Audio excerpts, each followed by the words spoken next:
(9월 27일)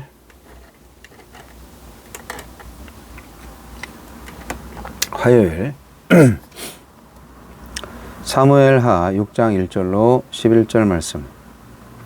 다윗이 이스라엘에서 뽑은 무리 3만 명을 다시 모으고 다윗이 일어나 자기와 함께 있는 모든 사람과 더불어 바알레 유다로 가서 거기서 하느님의 궤를 메어 오려 하니 그 궤는 그룹들 사이에 좌정하신 만군의 여호와의 이름으로 불리는 것이라.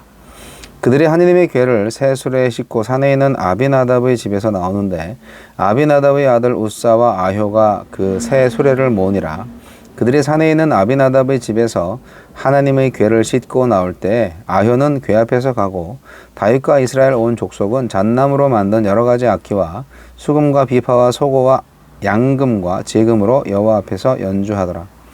그들이 나곤의 타작 마당에 이르러서는 소들이 뛰므로 우사가 손을 들어 하나님의 궤를 붙들었더니 여호와 하나님이 우사가 잘못함으로 말미암아 진노하사 그를 그곳에서 치시니 그가 거기 하나님의 궤 곁에서 죽으니라. 여호와께서 우사를 치심으로 다윗이 분하여 그것을 베레스 우사라 부르니 그 이름이 오늘까지 이르니라. 다윗이 그날에 여호와를 두려워하여 이르되 여호와의 궤가 어찌 내게로 오리요 하고 다윗이 여호와의 궤를 옮겨 다윗성 자기에게로 메어 가기를 즐겨하지 아니하고 가드 사람 오베데돔의 집으로 메어 간지라. 여호와의 궤가 가드 사람 오베데돔의 집에 석 달을 있었는데 여호와께서 오베데돔과 그의 온 집에 복을 주시니라. 우사의 죽음, 하나님의 경고. 다윗은 예루살렘을 수도로 삼고 블레셋과의 전쟁에서 승리한 후에 하느님의 궤를 가져와서 예루살렘을 정치적, 종교적 중심지로 삼으려고 합니다. 하느님은 어떤 분입니까?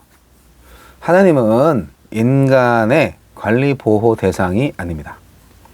하느님의 궤가 떨어지지 않도록 붙잡은 우사는 민수기 4장 15절 말씀에 성물을 만지지 말라 그들이 죽으리라는 말씀 그대로 죽었습니다. 하느님의 거룩함을 가볍게 여긴 대가였고 법궤를 관리 대상으로 여긴 참담한 결과였습니다. 우리가 지켜드려야 할 하느님은 없습니다. 하느님이 우리를 지키는 거죠. 거룩하신 하나님께서 우리를 지키시고 보호하실 따름입니다. 진리를 수호하겠다는 과도한 열심에 사로잡혀서 내가 하느님을 쥐락펴락 그렇게 흔들려고 하고 있지는 않은지 돌아봅시다. 언제나 흔들리는 건 우리고 붙잡아 주시는 분은 하느님이시잖아요. 명심하세요. 하느님은요, 우리의 수단이 아니라 목적이십니다. 다윗은 하느님의 임재의 상징이었던 법궤를 예루살렘으로 가져옴으로써 새로운 수도 예루살렘과 그의 왕조에 힘이 실리기를 기대했습니다. 우사의 죽음은 그런 다윗을 향한 무서운 경고였습니다. 반면 하느님의 궤가 오베데돔의 집에 머물 때 예루살렘에 임하기를 기대한 복이 그의 집에 임했습니다. 하느님의 임재는 써먹을 수 있는 그 무엇이 아닙니다. 종교적 열성으로 하느님의 복을 받아내려고 해서는 안 됩니다. 우리에게 주시는 교훈은 무엇입니까? 다윗은 예루살렘을 수도로 삼은 후 기랏 여아림에 20년간 안치되었던, 안치가 아니라 방치되었던, 그렇죠? 예.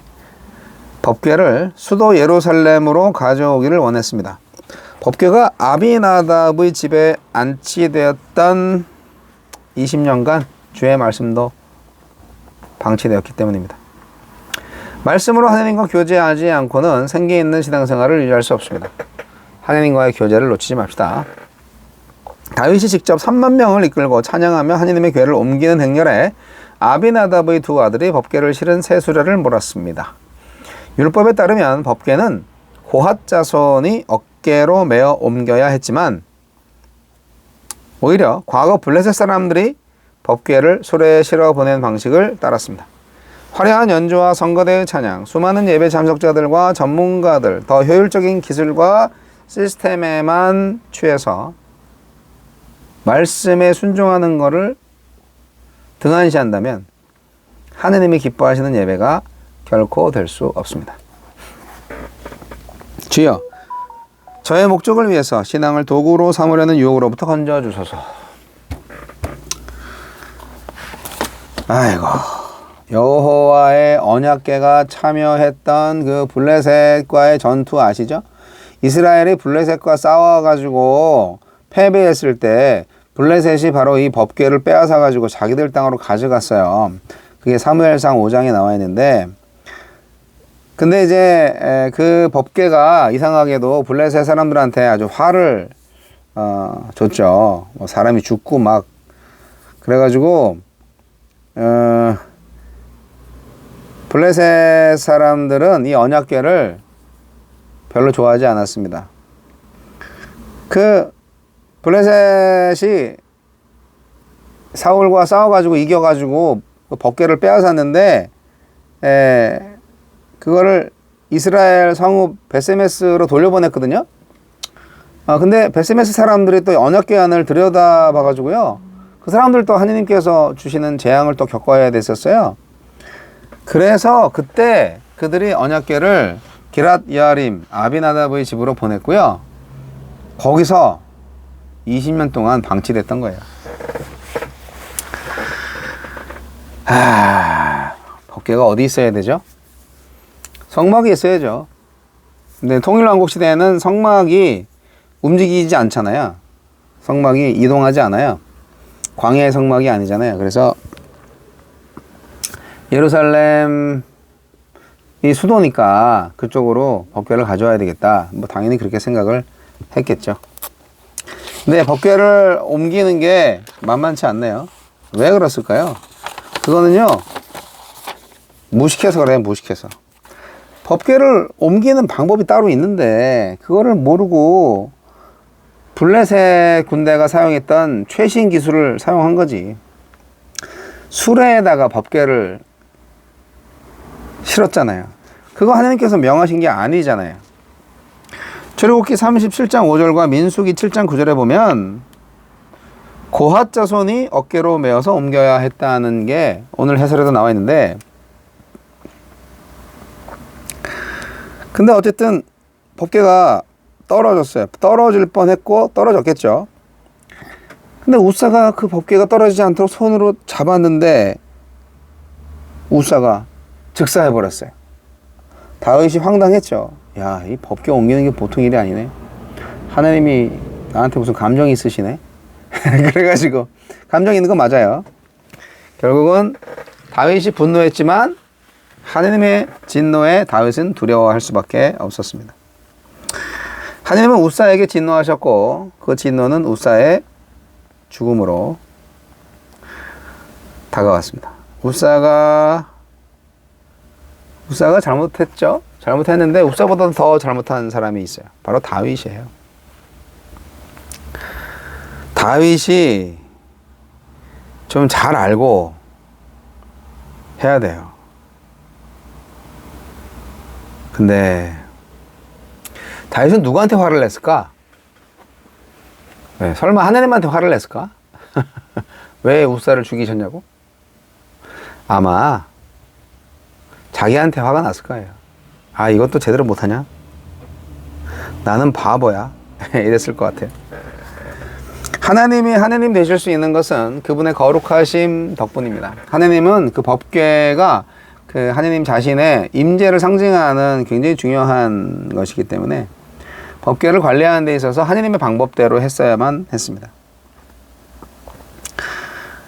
하나님은 우주의 급사가 아니에요. 우리가 필요할 때 뺏어 쓰고 막 필요 없을 때는 막 어디 방에나 가둬놓고 이렇게 하는 그런 게 아니에요. 하나님은 하나님이십니다.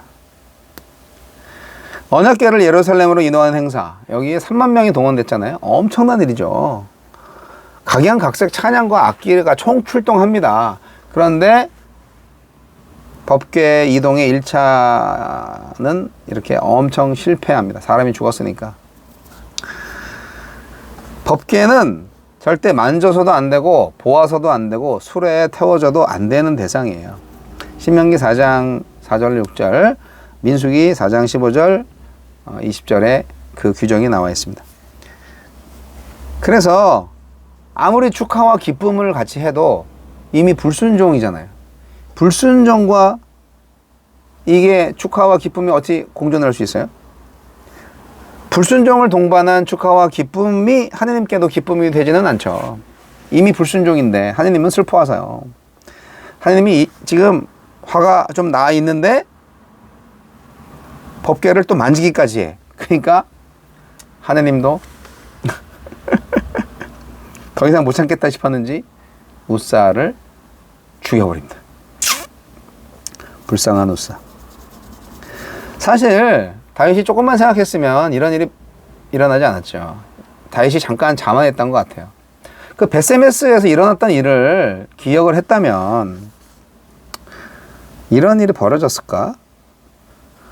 황소가 끄는 수레를 이용하는 방식은 사실 블레셋 군대가 썼던 최신 기술이죠. 그게 어떻게 보면 사람이 메고 가는 것보다 훨씬 효율적입니다. 당연하겠죠.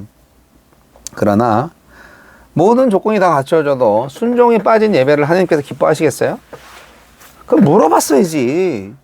어제 본문 말씀처럼 묻고 또 묻고 그렇게 잘 하다가 왜 다윗은 이거 법궤 옮길 때는 왜 안 물어보고 지 멋대로 하는 거야 도대체? 하나님의 나라를 넘보는 다윗의 대적 블레셋을 다 흩으셨던 하나님께서 이제 하나님의 거룩함을 훼손하는 그리고 그 말씀을 어기는 다윗의 백성 우사를 흩으십니다. 하나님께 대항하는 이방인이나 하나님의 말씀에 순종하지 않는 이스라엘 모두 그분의 거룩하심 앞에서 설 수가 없는 존재들입니다. 여러분, 거룩하신 하나님을 거룩하게 모셔야 합니다.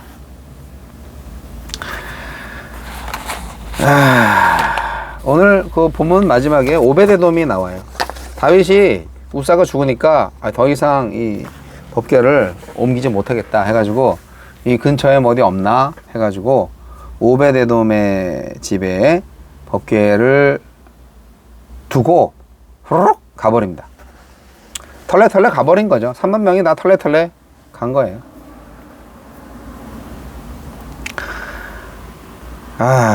이게요, 하나님께서 어떤 메시지를 주고자 했는지 다윗은 묵상을 통해서 알아냈어야만 했습니다. 어쨌든 오베데돔의 집으로 갔어요. 근데 여기 오늘 본문 말씀 보니까 오베데돔이 가드 사람으로 나와요. 이상하네. 오베데돔이 가드 사람이야? 가드 사람이니까 마치 블레셋 사람처럼 보이잖아요. 하지만 실제로는 고라 자손 고핫 출신의 레위인입니다. 오베데돔은 법궤를 지키고 매는 임무와 성전에서 문 지키는 자로 봉사했습니다. 오베데돔은 단 자손의 가드림몬이라는 레위인 거주 지역에서 태어났기 때문에 가드 사람이라고 불렸다고 합니다. 오베데돔은 또 에돔의 종이라는 뜻인데요. 왜 이런 에돔과 전혀 상관없는 레위인이 그런 이름을 가지고 있을까요? 잘 모르겠어요. 다른 오베데돔이 있어요. 여두둔의 아들이었고 악사였고 문지기였던 오베데돔도 있어요. 근데 어쨌든 어떤 오베데돔을 말하는 건지 잘 모르겠어요. 하여간 오베데돔은 레위인이었다는 것만은 분명하다고 합니다. 성전의 문지기였는지 아니면 하프 연주자였는지 모르겠어요. 여호와의 궤를 운반하는 자였는지 모르겠어요. 그러나 어쨌든 다윗이 오베데돔의 집에 법궤를 맡겼다는 것은 오베데돔이 직접 여호와의 궤를 만지거나 돌볼 수 있어야 한다는 점이죠. 최소한 먼지라도 닦아야 될 거 아니야. 그러면 당연히 고핫 자손 레위인이었겠죠. 네, 그렇습니다.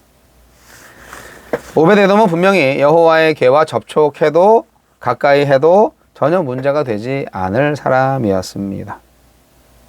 우사가 여호와의 궤에 손을 대었다가 죽게 된 것은 우사도 사실 레위인이었는데 그러나 여호와의 궤에 손을 대서는 안 되는 사람이었다는 거죠. 그러나 오베데돔은 그것이 가능했을 거예요. 그러니까 거기 맡겼겠지. 그렇습니다. 네. 근데 여호와의 궤가 지금 기란 여아림에 20년간 방치되어 있었잖아요. 그 뭘 의미하죠? 오베데돔 같은 사람이 20년 동안 실업자였을 것 같은 느낌이 안 드세요? 성전 봉사가 중단되었을 거다라는 생각이 들지 않으시나요? 오베데돔에게 여호와의 괴는 정말 영광스럽지만 매우 두려운, 무서운 성물이었을 것입니다. 여호와의 법궤를 브레스 사람들은 무시했죠. 그래서 재앙을 얻었잖아요. 근데 뭐 어때요? 예수님의 복음도 마찬가지인데요. 예수를 믿는다고 하면서 우상을 숭배하고 세상의 거를 예수를 믿는 것보다 더 사랑하고 거룩함을 저버린 사람은요, 예수님이 어떻게 하실 것 같아요? 나를 믿는다고 해놓고 우상을 섬겨? 아니, 차라리 나를 믿는다고 하지 말던가. 더 화가 나지 않을까요? 그래서 오늘날 우사같이 재앙을 맞이하는 사람이 많을 수 있어요. 예수 믿으려면 제대로 믿어야지. 예수 믿는다고 해놓고 우상 숭배하니까 더 엄청난 재앙을 만나는 거죠. 우사처럼. 근데 오베데돔은 복을 받았다고 돼 있어요. 그러니까 3개월 동안 오베데돔은 아마 이 법궤를 잘 관리라기보다는 잘 섬겼던 것 같아요. 오베데돔의 집이 여호와께 복을 받았다는 것은 그가 여호와의 괴를 두려움 없이 기쁨으로 경건하게 받고 잘 간직했다는 증거라고 볼 수가 있습니다. 내일 본문, 다음 그 본문에 나오지만 다윗이 그 소식을 듣고 다시 이제 2차로 법궤를 옮길 계획을 짜잖아요. 우리도 오베데돔의 복을 얻어야 되겠죠. 네. 오베데돔이 어떻게 보면은 사실 법궤가 오기 전까지는 추측이지만 성전 봉사를 하지 않았을 가능성이 높고, 그러면은 레위인인데 토지도 없고 어떻게 먹고 살았을까? 거지처럼 살았을 거예요. 그러다가 법궤가 왔어. 그래서 정성을 다했을 겁니다. 예. 그랬더니 하나님께서 그에게 복을 주셨다는 거죠. 아이고, 얼마나 감사해요. 여러분, 전에 가난했고요. 각박한 상황에 살다가 하나님의 법궤가 왔어요. 그래서 그 이후로 복이 넘치게 됐어요. 그게 저는 오베데돔의 3개월의 기적이라고 생각합니다. 여러분, 우리도 오베데돔의 복을 받아야 됩니다. 법궤가 어디 있습니까? 예, 하나님의 임재가 어디 있습니까? 네. 오베데돔이 복을 받으니까 이제 다윗이 다시 용기를 얻었어요. 이제 좀 제대로 할게요. 예, 하나님. 우사의 저주와 오베데돔의 복을 통해서 다윗이 하나님으로부터 메시지를 분명히 받았겠죠. 네. 어떻게 여호와의 궤를 운반하면 하나님이 기뻐하실까? 그 비밀을 깨달았을 거예요. 화려한 장관을 이루는 운반 행렬보다 모세를 통해서 하나님이 주신 법궤를 옮기는 방법을 그대로 순종하면 하나님이 영광을 주시고, 하나님이 영광을 받으시고 복을 주실 거라 다윗은 그렇게 믿었을 것입니다. 여호와의 법궤에 대한 믿음이 우사의 죽음으로 흔들렸지만 오베데돔의 복으로 다시금 굳건하게 서게 되었다. 네, 저는 그렇게 봅니다. 그러니까 하나님의 뜻대로 순종하지 않아서 이렇게 심판을 받은 것이지, 하나님의 말씀대로만 순종하면 복을 얻는다는 것을 눈으로 확인한 거죠. 여러분, 우리의 인생이 우사의 인생에서 오베데돔의 인생으로 바뀌어야 됩니다. 우리 잘못된 열심으로 너무 우리를 죽이고 있어요.